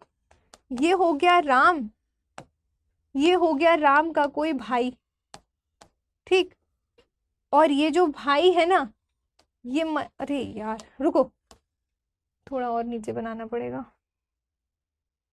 ये हो गया राम, ये हो गया राम का भाई, जो कि मनीष का कौन है भाई? सन है, ठीक। ये हो गया मनीष का सन और राम का ये हो गया सन। तो श्याम ने पूछा कि ये कौन है? तो उसने बोला कि राम ने बोला कि ये मेरे बेटे का, कहाँ गया, उसका बेटा, मनीष का बेटा मेरे बेटे का चाचा है। तो ये तभी बनेगा ना जब वो इसका भाई होगा, ओके। मतलब मनीष कौन हो गया? मनीष और राम आपस में, ये हो गया फादर और ये हो गया उनका बेटा। अब देखो, how is Manish related to Ram? तो मनीष राम के कौन हो गए? पापा, ठीक, क्योंकि वो उनके बेटे के पापा हैं, उनके भाई के बेटे के पापा हैं। तो राम और राम के भाई दोनों के वो पापा लगे, ठीक। तो right answer here is father. Okay, चलिए नेक्स्ट क्वेश्चन देखिए। अगेन मेंस्ट्रुएशन का क्वेश्चन है और ये क्वेश्चन आपका थोड़ा टाइम टेकिंग था, ठीक, इसमें सॉल्यूशन बनता है तो भाई कुछ तो क्वेश्चन ऐसा होगा जो आपका टाइम लेगा और आपको थोड़ा सा हाथ चलवाएगा, वहाँ पे हर चीज़ आपकी देख के सॉल्व नहीं होगी। देखिए, कोई बेलन है जिसकी त्रिज्या में 25% का इंक्रीमेंट किया जाए तथा हाइट को कितने % घटाया जाए कि उसका जो वॉल्यूम है ना वो अनचेंज्ड रहे। ओके, तो जो सिलेंडर होता है उसका वॉल्यूम अनचेंज्ड होना चाहिए, तो पाई आर स्क्वायर एच होता है। एक और वॉल्यूम होगा पाई आर स्क्वायर एच, क्योंकि पहले वाले में जो रेडियस है वो 25% बढ़ रही है। ओके, लेकिन हाइट को कितना कम करें कि आयतन चेंज ना हो, मतलब फॉर्मूला वहां पे बराबर आप लेकर चलोगे। ओके, अब पाई से पाई कट गया। अब देखो, जो आपकी आर है यहाँ पर पहले आर रही होगी, अब वो आर का 25% है, मतलब 25/100, जिसको आप क्या लिख सकते हो 1/4 भी लिख सकते हो डायरेक्टली। और जो एच है मान लो वो x% कम होनी चाहिए, तो जो वॉल्यूम होगा वो चेंज नहीं होगा। ठीक, प्रीवियस के इक्वल कर दो। ठीक है, कुछ तो बैलेंस बनाना पड़ेगा।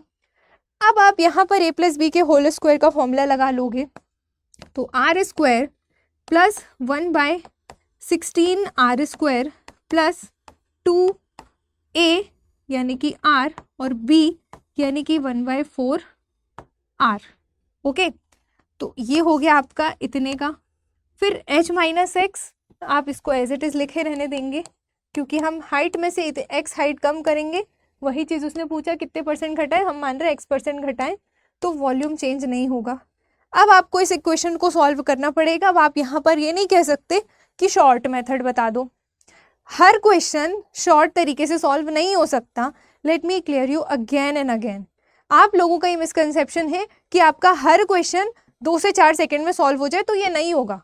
आपको कुछ क्वेश्चन में सॉल्व मतलब स्टेप्स सॉल्व करनी पड़ेगी।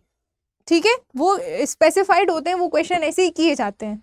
हर चीज़ अगर आपकी 2-4 सेकेंड में सॉल्व होनी होती तो क्या ही बात थी फिर, है ना। फिर कहाँ से क्वेश्चन आपके लिए डिफिकल्ट बनाते। तो ये वो क्वेश्चन है जो आपके टाइम को खाते हैं और आपका दिमाग वहाँ पे लगवाते हैं। देखिए, यहाँ पे आप 2 से काट दो भाई 4 2 टाइम्स में, और r कॉमन ले लो।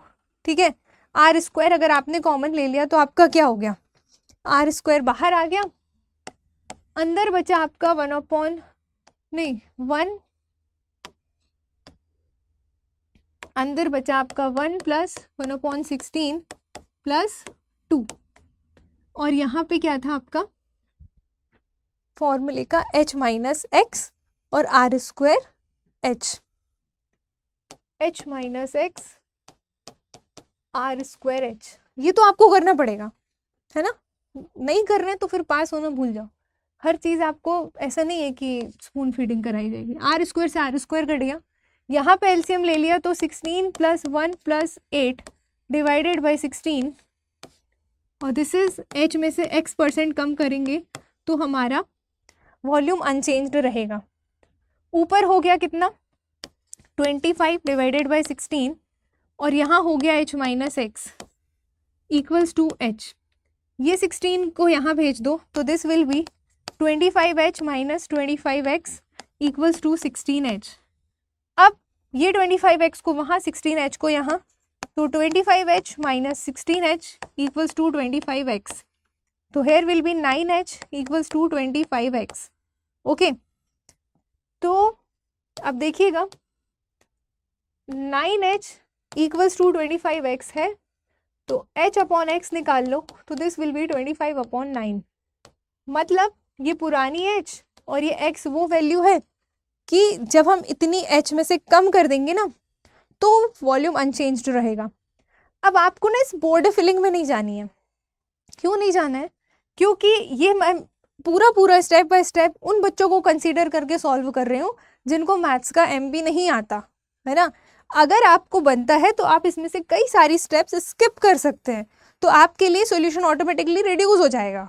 तो ये मत सोचना कि मैम दूसरे पेज में भी भर दिया, ये क्योंकि ना बच्चे बोलने से पहले सोचते नहीं हैं। आप तो भाई आपको फ्रीडम है, आके कमेंट में लिख जाना, लेकिन आपके वजह से दूसरे डिस्टर्ब होते हैं फिर, तो ये काम आप मत करिए।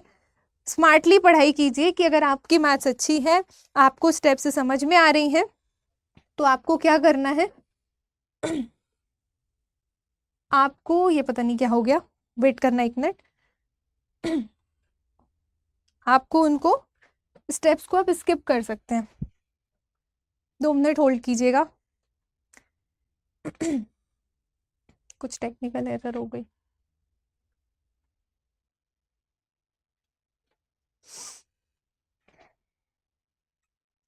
वेट, हाँ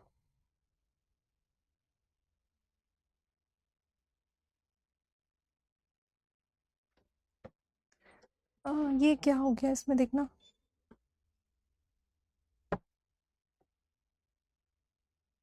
दिस वन, ओके थैंक्स।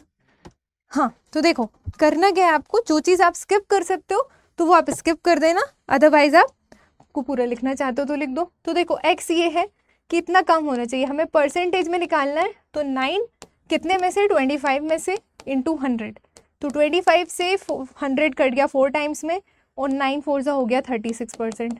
तो मतलब ये कि अगर आप 36% हाइट को रिड्यूस करोगे तो क्या हो जाएगा, क्या हो जाएगा, जो वॉल्यूम है वो अनचेंज्ड रहेगा। ठीक है, चलिए बढ़ते हैं नेक्स्ट क्वेश्चन की तरफ। तो यहाँ पे राइट आंसर हो जाएगा आपका 36। Now next question is again LCM और एचसीएफ का क्वेश्चन है, जो कि तीसरा क्वेश्चन है आपका साल 2023 का। मतलब एलसीएम एचसीएफ से आपके 3 क्वेश्चन देखने को मिले। ओके, वेटेज आप याद करते चले या दिमाग में रखते चले कि इन टॉपिक को हमें पढ़ना ही है, जो रिसेंट में इतने अच्छे से पूछ रहे हैं वो आपसे। देखिए यहाँ पे क्या लिखा है, if the LCM and HCF of 2 polynomials are this and that, okay, and if one of them is this then find the other polynomial. तो इस टाइप के क्वेश्चन को सॉल्व करने का एक तरीका है कि product of 2 polynomials equals to product of LCM into HCF. ठीक, डायरेक्ट आप सॉल्व कर सकते हो। तो x + 1 एंड x² + 6x + 8, ये हो गया आपका एलसीएम और HCF. This is LCM and this is HCF, x + 1, ये दोनों का प्रोडक्ट दोनों पॉलिनोमियल के प्रोडक्ट के इक्वल होगा। तो पहला पॉलिनोमियल आपको गिवन है, दैट इज x² + 5x + 4, दूसरा आपको निकालना है। ओके, तो इसको इसके नीचे ले आओ क्योंकि दोनों के बीच में मल्टीप्लिकेशन है। अब आप इसको यहाँ पे ले आओगे तो क्या हो जाएगा, ये इसके डिवीजन में चला जाएगा, प्लस इनको आप फैक्टराइज कर लो। ओके, ये यहाँ ले आओ तो ये आ जाएगा आपका कितना, x² + 5x + 4। अब आप इसको ब्रेक कर दो, ब्रेक करोगे तो फैक्टर्स आपके रिड्यूस हो जाएंगे। ओके, तो देखिएगा क्या है, मैं डायरेक्ट आपको ब्रेक करके बताती हूँ। ओके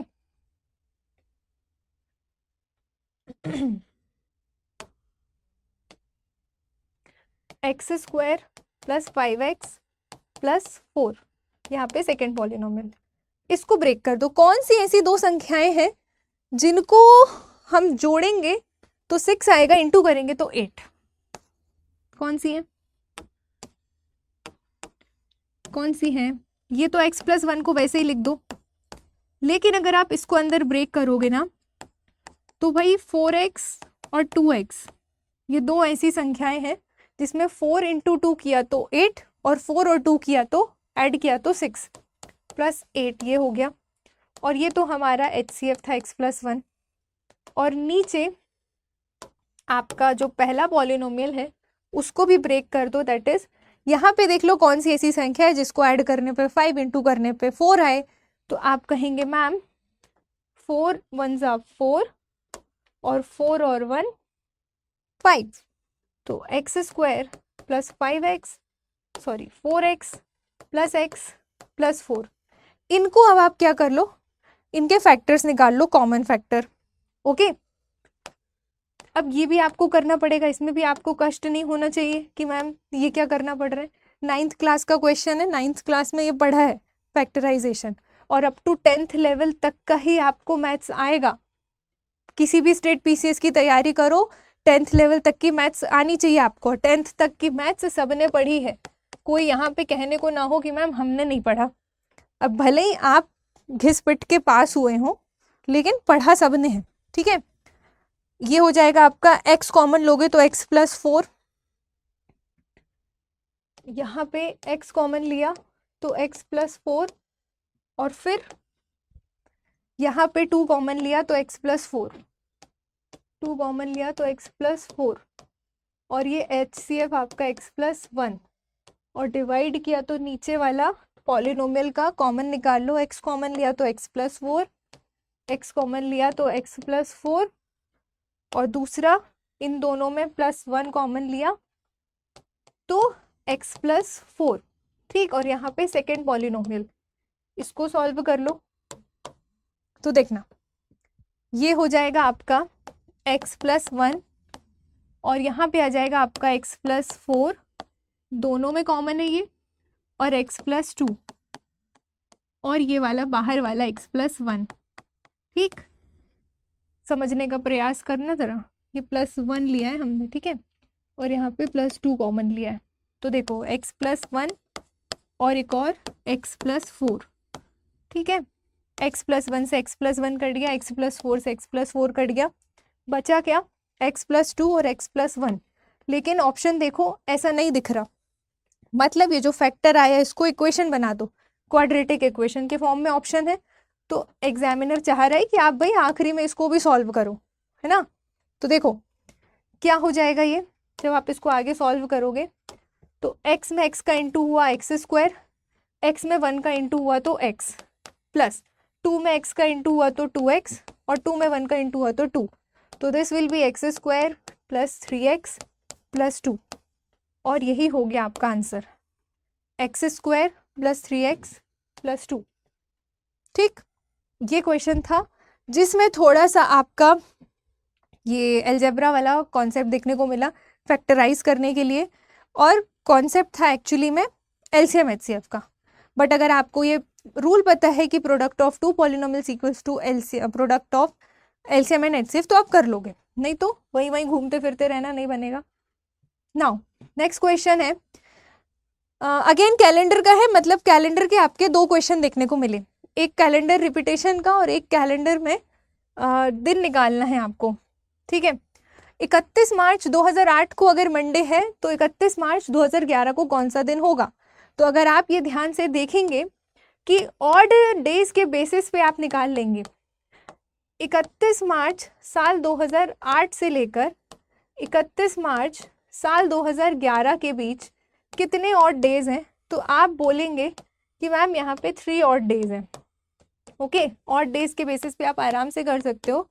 3 ऑड डेज हैं तो आप क्या करोगे, गिवन डे पे जितने ऑड डे हैं उनको जोड़ दो, ठीक। तो गिवन डे आपका मंडे है, 3 ऑड डे हैं तो जोड़ दिया, तो मंडे में 3 जोड़ोगे तो पहुंच जाओगे कहाँ पे, थर्सडे में। तो ये हो गया आपका राइट आंसर। इस तरीके से इस क्वेश्चन को करना था। ओके, चलिए next question which is your last question.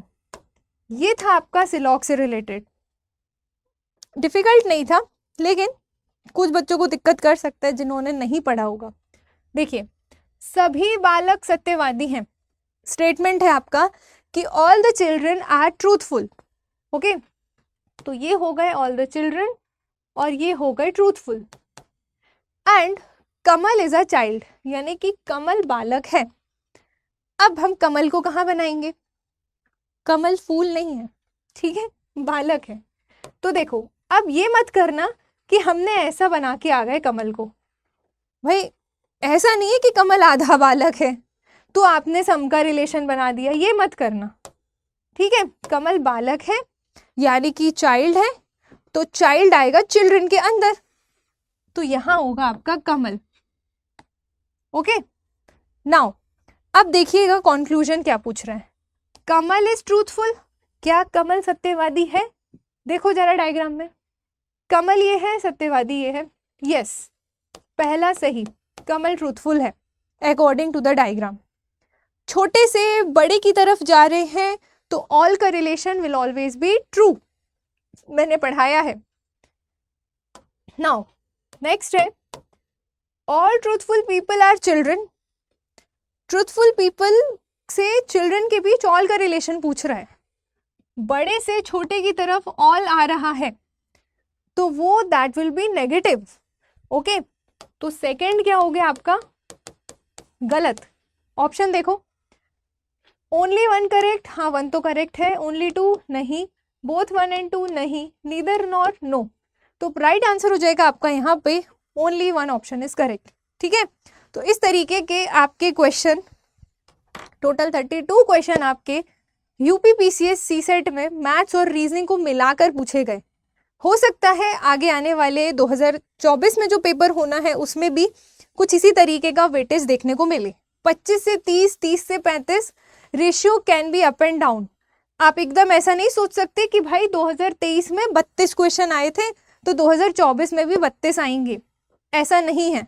Ratio ऊपर नीचे हो सकता है वो कम्युनिकेशन का लेवल बढ़ा दे, हिंदी इंग्लिश भी है, कॉम्प्रिहेंशन भी है, तो कुछ ना कुछ लिटिल बिट चेंजेस होते हैं एवरी ईयर, हर चीज़ स्टैटिक नहीं है। तो बी मेंटली रेडी कि इस टाइप का पोर्शन है। अब आप देख लो ये 32 के 32 क्वेश्चन आपसे कितने बने और आप क्या आने वाले शिफ्ट में ऐसे क्वेश्चन आ जाए तो सही करोगे कि नहीं, या कर पाओगे कि नहीं, ये आपको खुद से सेल्फ एनालिसिस करना है। ओके, चलिए अब आज के सेशन को हम यहीं पे एंड करते हैं। होप सो आपको ये वीडियो पसंद आया हो और आपको इसमें कुछ ना कुछ सीखने को मिला हो।